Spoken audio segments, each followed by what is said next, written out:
Hello everyone. ఎవరైతే ఏడబ్ల్ఈ ఎగ్జామ్‌కి ప్రిపేర్ అవుతున్నారో సివిల్ ఇంజినీరింగ్, వాళ్ళకి ఈ వీడియో యూజ్‌ఫుల్ అవుతుంది. సో, ఎందుకంటే ఆల్రెడీ నోటిఫికేషన్ రిలీజ్ అయింది. ప్రిపరేషన్‌లో ఉన్నారు గదా! సో, చాలా subjects SM, FM, building material, surveying, transportation, CPM గావచ్చు, హైడ్రాలజీ గావచ్చు, ఇరిగేషన్ ఏదైనా సరే కొన్ని టాపిక్స్‌లో మాత్రం మనకి ప్రాబ్లమాటిక్ గాకుండా కొన్ని మెమరీ బేస్డ్ ఉంటాయన్నమాట. సో, అలాంటి వాటి కోసమే నేను ఈ వీడియో చేస్తున్నాను. సో, ఇందులో ఒక టాపిక్ తీసుకొని మీకు కోడ్ రూపంలో ఎలా గుర్తుపెట్టుకోవాలని చెప్పేసి చెప్తాననమాట. ఇక్కడ కనిపిస్తుంది గదా! SALIM అంటే ఏంటి అంటే సలీం. దీన్ని చదివితే మనం సలీం అనమాట. సో, సలీం దేనికి గుర్తుపెట్టుకోవాలి అని చెప్పేసి ఈ వీడియో. సో, ఇక్కడ నేను నేమ్స్ రాస్తున్నాను. ఎస్ అంటే ఏంటి అంటే సిలికా. ఓకే. ఏ అంటే alumina. Okay. Next lime. Next I అంటే ఐరన్ ఆక్సైడ్. Next magnesia. ఓకేనా, మెగ్నీషియా. సో, ఇక్కడ silica, alumina, lime, iron oxide, magnesia చూడగానే మీకు ఏం గుర్తొచ్చింది? మీకు ఏమనిపిస్తుంది ఈ కోడ్? ఒక్కసారి వీడియో పాజ్ చేసి కామెంట్ సెక్షన్లో కామెంట్ చేయండి. అసలు ఏంటి అంటే ఇది కాంపోజిషన్ అనమాట. ఓకేనా. So, composition descending order, ascending order అని అడుగుతారు కదా ఎగ్జామ్లో, దానికోసము. అయితే ఈ దేని యొక్క కాంపోజిషన్ అంటే బ్రిక్. ఓకేనా. మనకు బ్రిక్ తెలుసు కదా, బ్రిక్.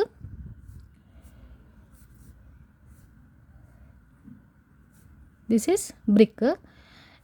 మీకు తెలిసినట్లయితే with mortar, without motor size ఎంత, వితౌట్ మోటార్ బ్రిక్ యొక్క సైజ్ ఎంత అని కామెంట్ సెక్షన్లో కామెంట్ చేయండి. ఓకేనా. నెక్స్ట్ ఇది కాంపోజిషన్ అనమాట. బ్రిక్లో ఎక్కువ ఏ కంటెంట్ ఉంటుంది అంటే silica, next alumina, next lime, next iron oxide, next magnesia. ఇంకా కొంచెం డీప్గా చూసుకుందాము. సిలికా 50-60% ఉంటుందన్నమాట. అల్యూమినియా 20-30% ఉంటుంది. లైమ్ వచ్చేసి లెస్ దెన్ 5% అనమాట. Iron oxide 5-6%. మెగ్నీషియా స్మాల్ అమౌంట్లో ఉంటుందన్నమాట. ఓకేనా. మళ్ళీ సిలికా ఉండడం వల్ల యూజెస్ ఏంటి, ఇలా స్టేట్మెంట్ వైజ్గా క్వశ్చన్స్ అడుగుతారు. అయితే ఇది ఏం చేస్తుంది అంటే దేన్ని అవాయిడ్ చేస్తుంది అంటే క్రాకింగ్ నుంచి, స్ట్రింకేజ్ నుంచి, వార్పింగ్ నుంచి ఇది అవాయిడ్ చేస్తుంది. ఇది ఉండడం వల్ల క్రాకింగ్ రాకుండా, స్ట్రింకేజ్ రాకుండా బ్రిక్స్కి చూసుకుంటుంది అనమాట. ఓకేనా. ఇది బ్రిక్స్కి యూనిఫామ్ షేప్ ఇవ్వడానికి యూస్ఫుల్ అవుతుంది. ఏంటది? సిలికా. ఓకేనా. అయితే ఇది ఎక్కువ అవ్వడం వల్ల, ఎక్సెస్ అంటే ఎక్కువ కంటెంట్ మనకు బ్రిక్లో ఉండడం వల్ల దీని యొక్క ఇంపాక్ట్ ఏం చూపిస్తుంది మరి అంటే బ్రిక్ బ్రిటిల్ అవుతుందన్నమాట. ఓకేనా. Destroys the cohesion between the particles. ఇది మనం గుర్తుపెట్టుకోవాలి. నెక్స్ట్ అల్యూమినా 20-30% ఉంటుంది.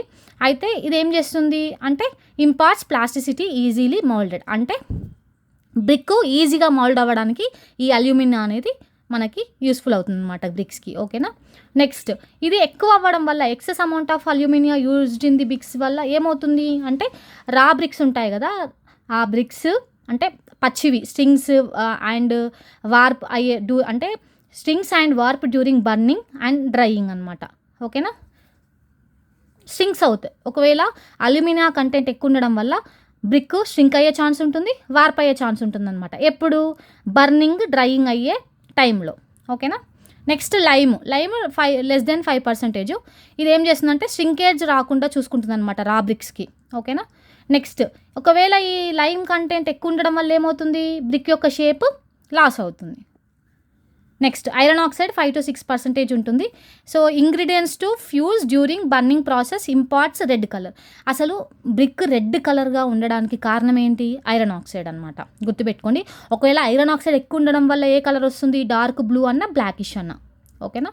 స్టేట్మెంట్ వైజ్గా అడుగుతాడు. ఇలాంటివి చాలా ఈజీ అనిపిస్తాయి, కాకపోతే ఎగ్జామ్లో కన్ఫ్యూజ్ అవుతాము. నెక్స్ట్ మెగ్నీషియా స్మాల్ అమౌంట్ ఉంటుంది. ఎల్లో కలర్ రావడానికి ఇది యూస్ చేస్తామన్నమాట. సో, ఇది ఎక్కువ ఉండడం వల్ల డీకే ఆఫ్ బ్రిక్స్ అని గుర్తుపెట్టుకోండి. ఓకేనా. అసలు మ్యానుఫ్యాక్చర్ ఆఫ్ బ్రిక్స్లో మనకు స్టెప్స్ ఉంటాయి, ఇవి కూడా అడుగుతారు. ఆర్డర్ ఏంటి అని చెప్పేసి ఫస్ట్ అన్సాయిలింగ్, తర్వాత డిగ్గింగ్, తర్వాత క్లీనింగ్, తర్వాత వెదరింగ్, తర్వాత బ్లెండింగ్, తర్వాత టెంపరింగ్, తర్వాత మౌల్డింగ్, తర్వాత డ్రై చేసిన తర్వాత బర్నింగ్. ఓకే. ఇట్లా గుర్తుపెట్టుకోవాలి. నెక్స్ట్ టెస్ట్లు, అసలు బ్రిక్స్కి ఏమేమి టెస్టులు చేస్తాము, స్ట్రెచ్ఆర్ బాండ్ అంటే ఏంటిది, ఎడ్ఆర్ బాండ్ అంటే ఏంటిది, మీకు ఇట్లా ఈ క్లాస్ మొత్తం కావాలి అనుకుంటే కమెంట్ సెక్షన్లో కమెంట్ చేయండి, నేను మొత్తం ప్రొవైడ్ చేస్తాను. ఓకేనా. సో ఈ వీడియో మాత్రము సలీం అని గుర్తుపెట్టుకోండి. బ్రిక్ యొక్క కాంపోజిషన్ సలీం, silica, alumina, lime, iron oxide, magnesia. Okay. Brick యొక్క సైజు మీరు కమెంట్ సెక్షన్లో కమెంట్ చేయండి, with mortar, without mortar. Okay. Thank you for watching. Please నా వీడియోస్ మీకు నచ్చినట్లయితే షేర్ చేయండి, లైక్ చేయండి. Thank you.